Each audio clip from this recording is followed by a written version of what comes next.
What is going on, everyone? Hope all of you are doing well. Welcome to day 21 of the Halloween horror. And for day 21, I'm going to be reviewing Jaws the Revenge, or Jaws 4, whatever you want to call it.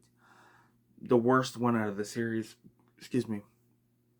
So, uh, Chief Brody's wife, she's now a widow, and after the death of one of her sons, who was, of course, killed by the shark in this film, she starts to have this weird connection with the shark. She feels like the shark is out for revenge. So basically, they're basically telling you that all the sharks throughout the movie are related. Yeah. So one thing leads to another. She ends up meeting Michael Caine's character, who is kind of, I guess, the love interest. Michael Caine's fantastic. The only reason why he did this film, he has stated that the paycheck was good. I give Mr. Caine some definitely credit on that, to be honest. It's also got Mario Van Peebles in this and Judith Barcy. If you guys are not familiar with Judith Barcy, she was well known for doing voiceover work. She played the human girl in All Dogs Go to Heaven, and then she voiced one of the dinosaurs in Land Before Time. Unfortunately, she sadly passed away at the age of 10, I believe. If you guys go look her up, it's such a tragic story. She definitely would have had a successful career if she had gotten older and was still with us. Um, and I believe one of the, I could be wrong, I think one of the sons, the actor, kind of looks familiar. I think it's the same actor from The Last Starfighter. I could be wrong on that, but some actors always look familiar, and I sometimes mix actors, because a lot of times they can look similar. But I think she eventually like goes over to like the Bahamas or something like that with Michael Caine. They're on the boat. Yeah, one of the sons is with her, and then there's I think like Mario Van Peebles' character, I think, is like somebody that works on the ship, and the shark starts to come after them. This movie is so weird. It's not even funny. Just the whole weird connection between her and the shark is just ridiculous. It is, and you can see why it's the worst. Not only that, the acting's terrible. Yeah, there's some pretty bad acting in this. Um, and I just I don't know what their idea was with this. I feel like they had an idea, but then I feel like the studio may have gotten involved and just gave us this, somewhat of a dumpster fire. I mean, it is decent for what it is, but it's still a dumpster fire. I mean, there's so much that is bad with it. It's not even funny. Well, maybe it is, but I can see why Roy Schneider never returned. Um, I don't know if there was ever talks about him returning, um, but I know his character is pretty much killed off in the movie. I mean, they don't tell you. You just know that the wife. So at least I may not have been paying attention too much because of how awful this movie is. But I if they did mention it, it went over my head. But yeah, I for at least from what I remember, I don't think they ever mentioned it. Um, but I don't. I feel like they were going in a different direction where it could have had Roy Schneider back for the role as Brody. But yeah, and it's so weird because if you think about it, in some weird way, it would be Jaws 2, and Jaws the Revenge as one timeline, and Jaws 3, it's its own because, you know, I don't even think there's any mention of, them working at SeaWorld or anything like that. So, Jaws 3 is kind of its own movie. It's in its own universe, I guess, is the best way to put it. But Jaws 2 and Jaws Revenge is one timeline. Well, yeah. So it's so weird.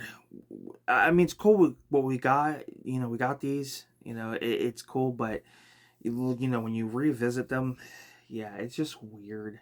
Michael Caine, I think, is fantastic. He's always great in everything he's in, even if the movie's bad.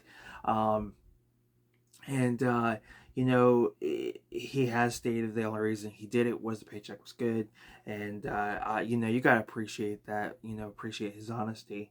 I mean, if I was getting paid to be in the movie, good money, I'd do it regardless of how bad it is. Um, but yeah, just the whole connection with her and the shark is just so weird. Like, I've seen better films where the person has a connection with the creature in some way. I mean, the first Jaws is a prime example. With what is it, Quentin is the character's name? Him and that shark. Having some type of personal vendetta. I mean, that makes more sense. But this, yeah. Just awful. Just awful. Now, I would have been down, instead of giving us Jaws the Revenge, I think we should have had a prequel. Because if you guys know, Quentin had mentioned about being on a submarine and dealing with a great white shark and his, fellow soldiers. I think that would have been great. Oh man, that would have been a prequel worth doing, and probably would have been a lot more scarier than the first movie. That's just my opinion. Um, so yeah, I wish they still. I think they still could do that. It wouldn't. I think it would make sense to do it. Um, but yeah, I wish I could say more about Jaws: The Revenge. I think by now all of you have seen it, and all of you know how awful that movie is. But then again, it could be worse. It could be like Jaws 5, which is not even, it's not even a sequel. What is it? They call it Jaws 5, or they call it another title. You guys know. It's got the actor that kind of looks like the Wish version of Hulk Hogan. And then they took scenes from other like shark movies, including Jaws, to add into it. Like, it could be that, but I'm sure a lot of people prefer that over Jaws: The Revenge. But I do want to eventually upgrade these. I'm gonna be honest. The transfers for these are not good. They are not good. And when I finally watched a comparison video on the Blu-ray and 4K, holy crap!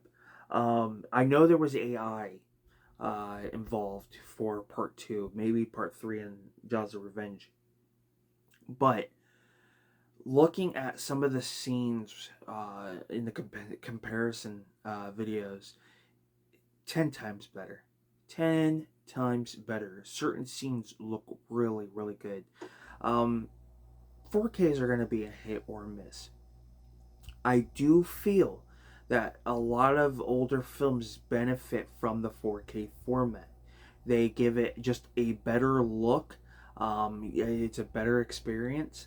You're able to see detail you may have not been able to see. Excuse me. So yeah, I feel like a lot of older films benefit from it, but a lot of transfers are going to be hit or a miss. From audio to picture quality. So I feel like studios really need to start, being really careful with their transfers. And not only that, if there is still film left, because a lot of these movies, you know, have the original version before any like CGI is put in and things like that, why not go back and redo the CGI? If they went back to redo the CGI with today's technology and then re-release it as a cool addition, and it has all the CGI redone, I guarantee you people would buy it. And not only that, I feel like they would get their money back on what they lost, especially in theaters. And a great example of this, and this is who was it? Paramount did this with the Star Trek The Next Generation Blu-rays. If you look at the old like DVD releases or even the original broadcast and the VHS tapes, the CGI, is what that was the CGI for its time. But the Blu-ray they redid all the CGI. It even states in there that they redid it, and it shows you an image of the original and what the CGI redone looks like. Do that with the movies that have terrible CGI. Like, if they were able to do that, again, I think a lot of people would enjoy movies that had terrible CGI a lot better because the CGI is cleaned up and looks way better than when it originally was released. Two, they would probably make a lot of their money back from what they lost when it was released on in theaters. At least that's how I feel. So who knows? I feel like it's a missed opportunity there. Um, I feel like the studios could potentially, like, you could start out with a film, just one movie, release it in theaters just for a limited to see how people react, or like add clips to YouTube and be like, here's the original, now here's what we're working on. And if you get a lot of positive reviews, then that shows you there is a market. But sorry for getting off topic, but thank you guys so much for tuning in to my review for Jaws Revenge. I wish I could say more, but the movie's just bad, and I'm sure a lot of you by now who have seen this movie know. But thank you guys, and don't forget to give this video a like if you enjoyed it. You guys are more than welcome to comment down below your opinion on this movie, and I'm sure there's people who like it too. You know, there's nothing wrong with that, but it's just not a great film. It is definitely a mess, and I feel like I feel like the studio got involved, because there's at times I feel like this movie was supposed to go in a different direction, and then that's what we got. So, but thank you guys for tuning in. Don't forget to subscribe on Film Talk with Mikey. Till next time, we'll talk films. You guys take care, and I will see you guys next time. Peace.